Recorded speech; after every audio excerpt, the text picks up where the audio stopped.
Fucking push it. Theme song.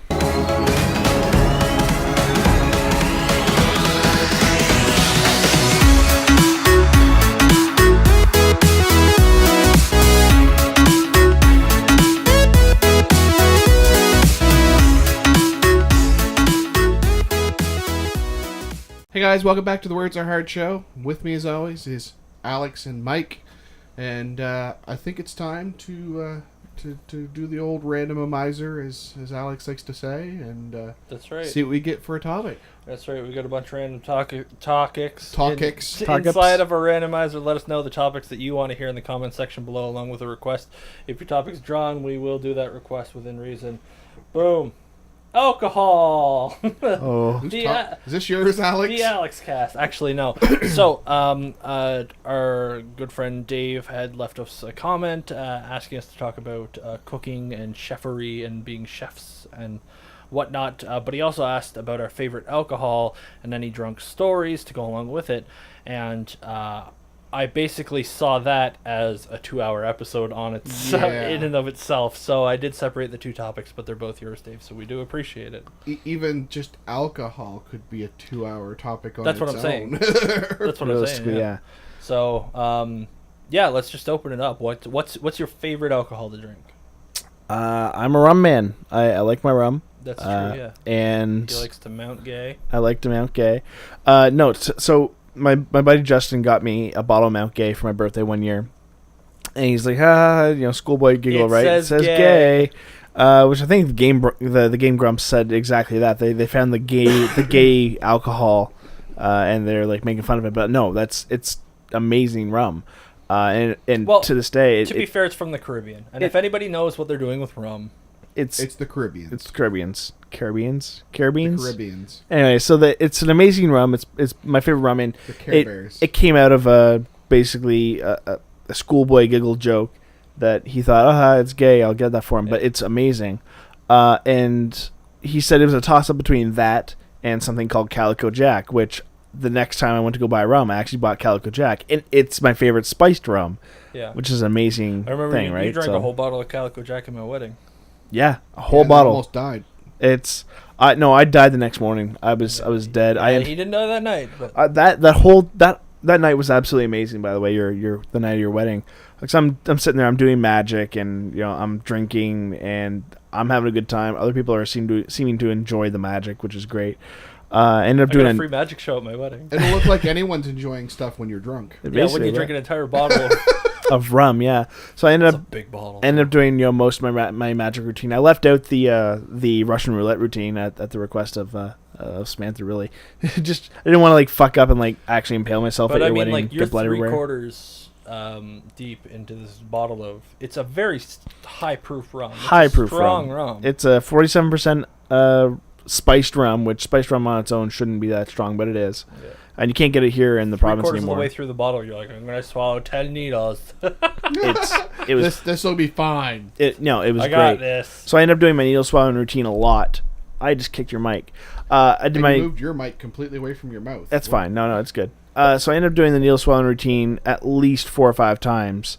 And then anyway, so I'm drunk on Kraken because we had Kraken earlier. And I bought it for the bottle. you We bought it for the unleashed bottle. The Kraken. We unleashed the Kraken Yeah. for the groomsmen. So I ended up drinking like a pint of that just on my own Yep. because Kyle's like, it's okay. So I ended up drinking most of his. Yeah. So I'm basically a quart and a half of rum in, and I end up trying to go to sleep.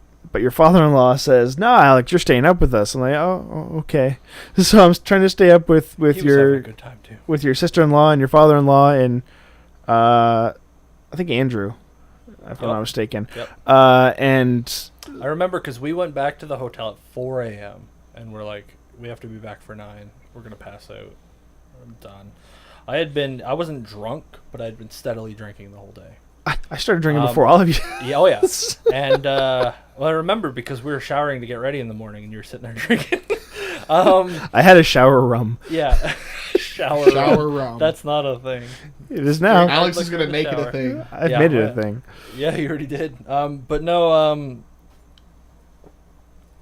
I remember, and then 6 o'clock in the morning, Samantha and I were woken up by a text message that she got, and it was a picture message from her sister of you, her dad, my father. Yeah, I lost track of the people. You and the other three. Yeah. Yeah. Still up and still going. 6 a.m. Pretty much. I ended up passing out on this like really nice love seat, and I didn't have a blanket, so I was using the curtains. I was like cuddled up in the curtains, and they were Yep. comfy as fuck, yo. And it ended up getting transferred off to one of the trailers that was outside. Blaine's like, "Come on, we'll get you an actual bed." So passed out later on, but the morning after. You were in bad I was shape. in bad shape. I thought you were dead in the Um, back of my car at one point. Well, at one point he needed some air, so after throwing up in the driveway, he was. My mom has pictures Oh yeah. of him just laying out in the open in the crisp morning Nova Scotia air. I would love on to the- see those on the front actually. porch. Yep. Um, And then he's transferred to the back of Greg's car, and then when Greg had to leave, they're like, "I'm sorry, Alex, you have to get out. Yeah, Are you I'll- sure you're gonna be okay?" And Alex gets up and he goes, "I'm fine, guys," and he instantly just power pukes just power everywhere. puke Yeah. again. Yeah, I was power puking all morning. And, like, of course, there's this big, nice breakfast that was ready for me and everything. I didn't have a single thing of it because I'm like, Oh, yeah, I the was breakfast in was rough shape. that was a good breakfast.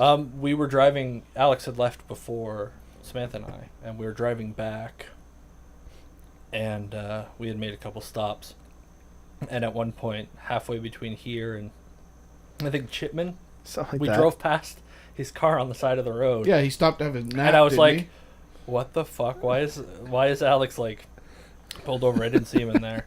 And I texted him. He didn't respond until later that night when he's like, "Oh, I was like, oh, did you pull over for a nap?" He goes, "No, I pulled over and slept." I slept, yeah, full on. Because I started falling asleep when we got to like Moncton, so I passed out in Salisbury in the parking lot, and then drove down the road more.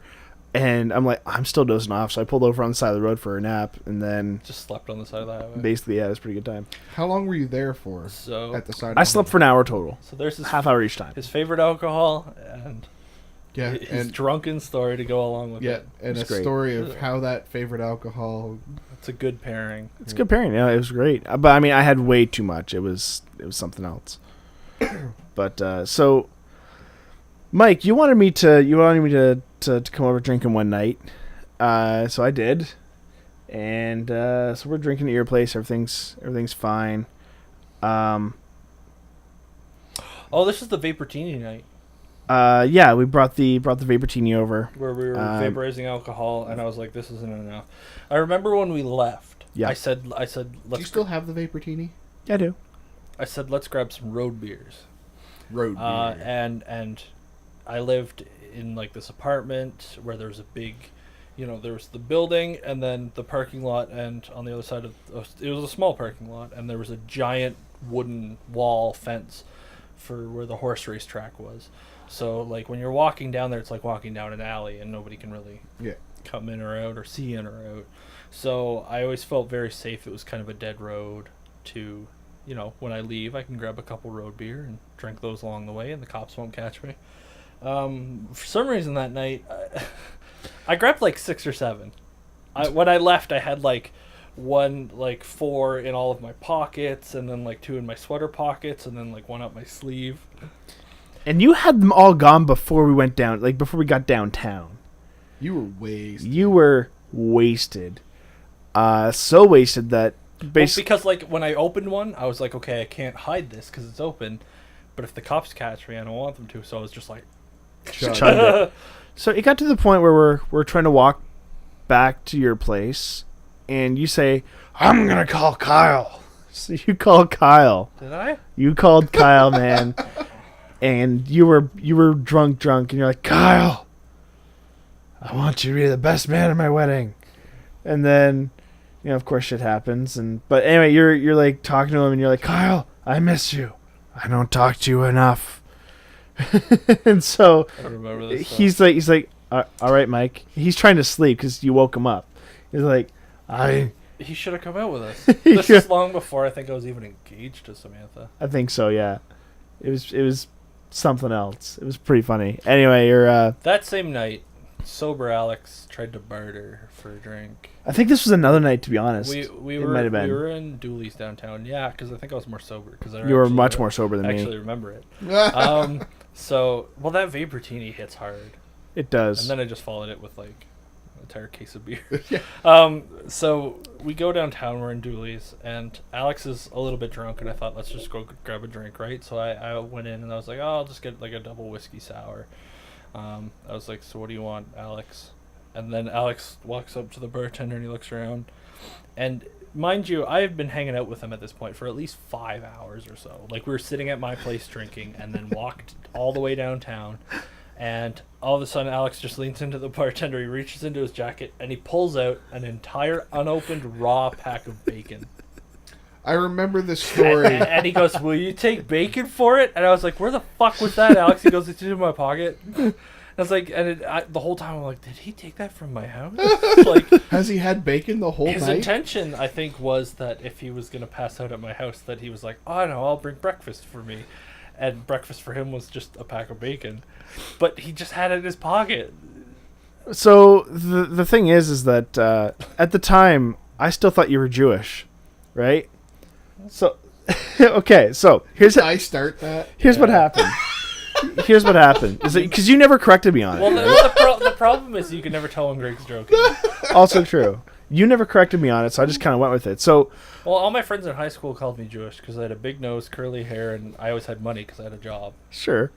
And I'm pretty sure it was you telling me that, and then that's why I decided to start telling people that you were Jew. No, there was something, I can't remember now, but there was something that you did, and somebody asked why you did it, and I said, oh, that's because he's Jewish. And then people just believed me. Yeah, So that's what happens when you tell people things. Yeah, Like- imagine. so I was still living with my ex at the time, and I'm like, I'm kind of hungry. She's like, take some food with you. Take some bacon. I'm like, but Mike's Jewish. And she's like, take it anyway. I'm like, all right, sounds like sound logic to me because I'd already been drinking when you picked me up. And so I put it in my pocket, and anyway, so after we left Dooley's, we're trying to pass the bacon off to people, and they're like, no, why would I want pocket bacon?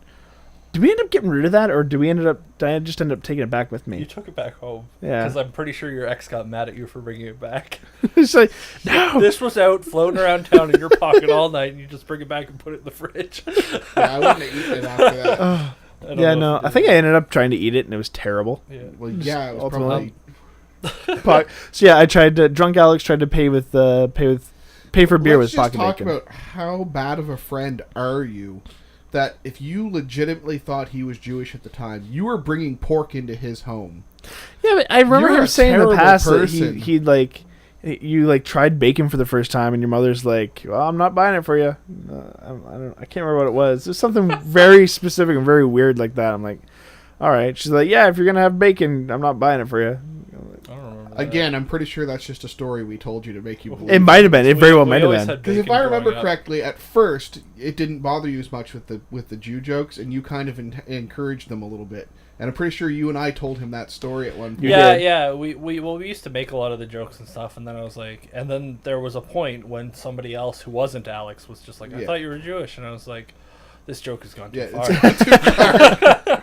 So, but no, I can't think of any like. It was Renee, by the way, that started making the Jew jokes, and that's when you realized it went too far. Oh God. Oh yeah, because he. He goes too far with everything. Yeah. So there's been I used to go to the clubs and stuff, right? Yeah. And there were a few times where just rather strange things have happened. Like I'm out on the dance floor, and my friend Justin had a few rather attractive lady friends that were hanging around with us, and they're grinding on me and everything's fine, and I lose them. I have no clue what's going on, and so I end up like looking for them on the dance floor. I remember specifically I had a cigar in the back of my ear, right, because we were gonna smoke it later on, and so I'm like going through the dance floor looking for these people, and this heifer. Now Alex. No. This was like one of those. Let him finish. We this haven't is- even gotten to your favorite alcohol yet, Yeah, so I we know. gotta let him finish the story. Sorry. So there's this white trash, like hasn't showered in weeks, like woo girl. Like the woo girl is a group of girls who at all Who say woo all the time. is woo. So this woo girl Just like sees Hitler. me, grabs, like, pulls me into her, turns me around, and then starts grinding on me, and like starts grabbing my hands and start trying to like get me to rub down her legs. I'm like, no, no, and I end up leaving, and Justin's like, where'd the cigar go? I'm like, the heifer ate it. We're done with it. We're leaving. I got grinded on by a And lot she of. stole your cigar. I'm pretty sure she stole my cigar. I think she was like trying to grind on me for my cigar.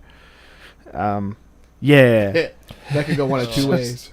Yeah, no, I used to be like just a big beer drinker, as you probably culled from those stories. Sure. But and I do still like my beer, but it kind of gets me bloated, so I kind of turned to whiskey a little bit more lately. Whiskey would have to be my drink of choice. Yeah. I love whiskey. A good whiskey.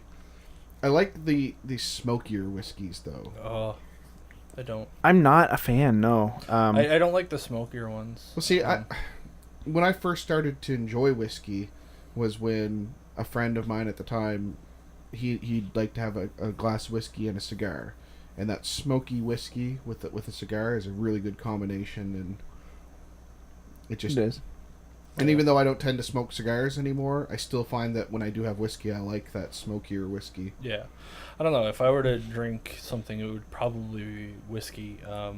Next to that would probably be rum, just because I find most other hard liquors undrinkable. Yeah. My problem is that I love vodka, and I I almost think I like vodka better than whiskey sometimes. well, back in high school, pretty much, I didn't realize I was a lightweight, or I did, but I wouldn't accept it.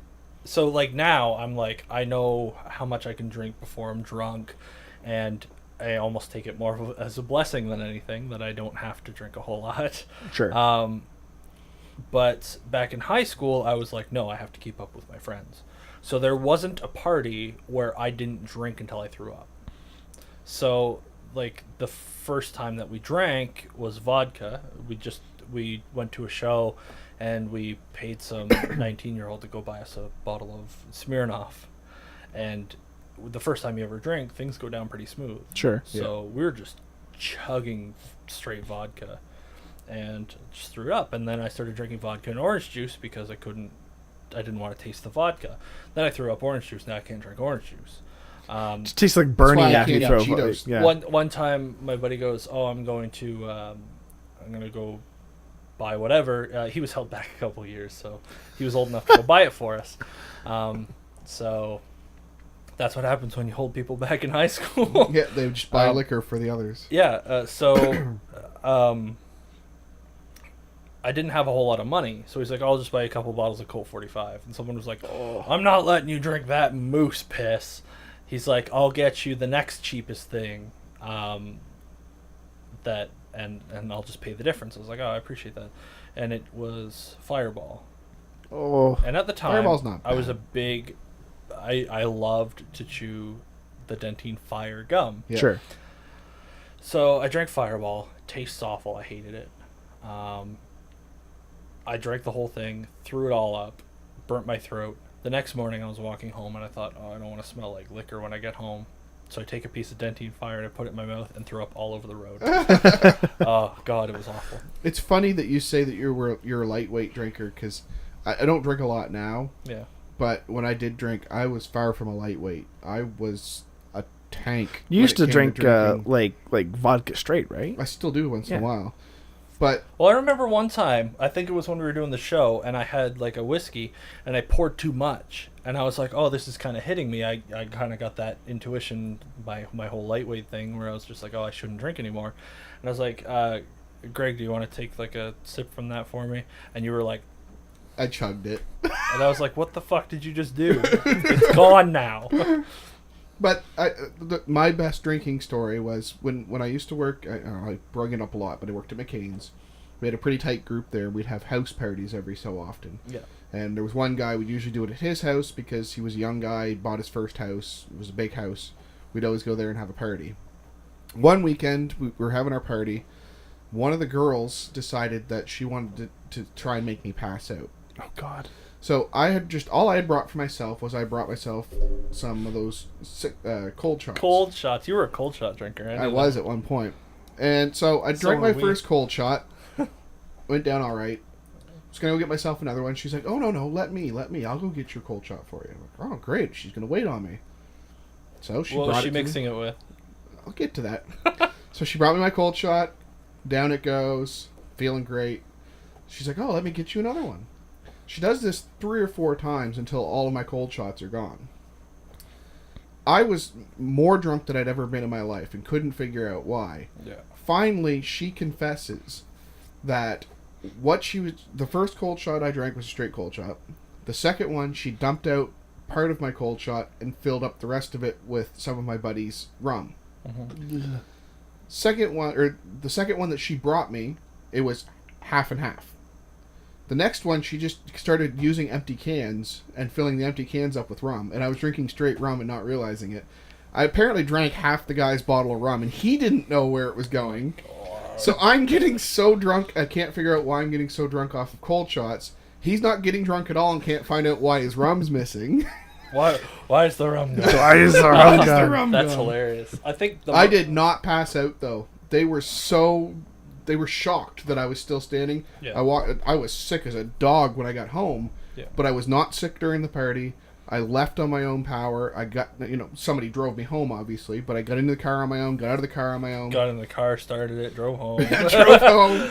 It's fine. I think the drunkest I've ever been, I'll just wrap it up real quick, was my 17th birthday at my buddy's place, where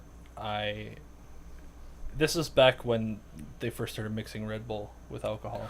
I used to do that, and it's not good. Yeah, so we used to buy that Smirnoff that had like the orange taste to it and mix it with Sprite. Somebody brought a bottle of that for me. I drank about 3/4 of that with Red Bull. It gives you wings. And then, yeah, it gives you heart palpitations. I'm just shivering right now. I like the old size chart where it has the small Red Bull where it's just like 50, or it's like high blood pressure has the bigger one, and it's just like heart palpitations has the biggest one. It's like anal seepage. Anyway, so after I drank that, people were kind of giving me random shots here and there. I started drinking a ton of beer, and after probably about 17 or 18 beer, I was trying to keep up with my age, and then I just kept going. My friends cut me off, and then my buddy Generator found me in the garage, and he's like, "Hey, Mike, let's have a drinking contest." Like, he was just trying to stir the shit pot, right? And he would hand me 2 beer, and he'd grab 2, and we'd both start chugging, and then he would immediately walk away, and I'm pissed drunk standing in the garage with beer chugging by myself. And I remember Josh walks in from having a smoke, and he goes, "What the fuck, Mike? I cut you off." This happens 4 times. I looked like the dirtiest alcoholic sneaking and stealing beer, to the point that my friends were like, "We gotta watch him." At which point I mean, like, we were in the middle of the suburbs in Oromocto, like at like 2 a.m, trying to be conspicuous that we're having this party, and I'm out pissing in the street, and then cops came by while this is happening. So like it was just a big mess. I remember somebody made me a giant birthday card. What was her name? Delaney or something. She made me this giant board, a Bristol board card like this big. And I remember walking home hungover as shit, reeking of alcohol. And when I got inside the house, all I could do was try to cover my face with it. And my mom's like, "What are you doing?" It was really obvious. Funny. She totally caught me. I told her I drank like a beer, and she's like, "A beer?" And I was like, "Okay, 5." And she's like, 5, and she was like, "Oh my god, 5." Yeah. And then 10 times that. And then I was like, "No, it was like 7." And so anyway, I think I ended up telling her that I just drank like 5 to 7 beer or so, but it was almost 20 plus vodka and rum, and who knows? I think Your son lied to I think you. we had some absinthe at one point too. Oh no. I like that stuff. Yeah, just mixing all kinds of different things. Anyway, I got Generator back. Don't worry about that. There was one night when I was staying sober, he was drinking, and every time I was like, "Generator, your beer's been empty for like an hour now." It was empty for like 2 seconds. and I kept convincing him that he wasn't drunk or he needed another drink, and I kept giving him a beer. Anyway, we were at our buddy's place, and his dad collected exotic beers. He had all these unopened beers in the back of the fridge. Smash cut to the next morning. Generator had drank all of them. Oh my god. Including a bunch of hard liquor. He passed out on the floor. I put an ice cream bucket by his face. I propped him up with a table. I decorated the table with all the empties that he drank, and he took a picture of it and sent it to him the next morning. He was quite happy with me, but I got him back. Anyway, lessons learned. Lessons learned. Alcoholism is a thing that is in my life. Lessons learned: alcohol is bad. That's right, lessons learned. Know your limit. The only thing that you should be binging is the Words Are Hard show. Thanks for watching that episode of the Words Are Hard show, guys. Leave your comments down below of more topics that we can, explore in the future. Leave a request with those topics, and we'll try to fulfill them to the best of our ability. Don't forget to like and share the video with your friends, just so that we can get a little bit more exposure. Check out our social media in the links below. We have Facebook, Twitter, Amazon. Just check out our shirts down below, and get some stuff with our faces on them. If you want to check out previous videos, you can go ahead and click between Mike and Greg. If you want to subscribe to our videos, you can click right here between me and Mike. Thanks for watching.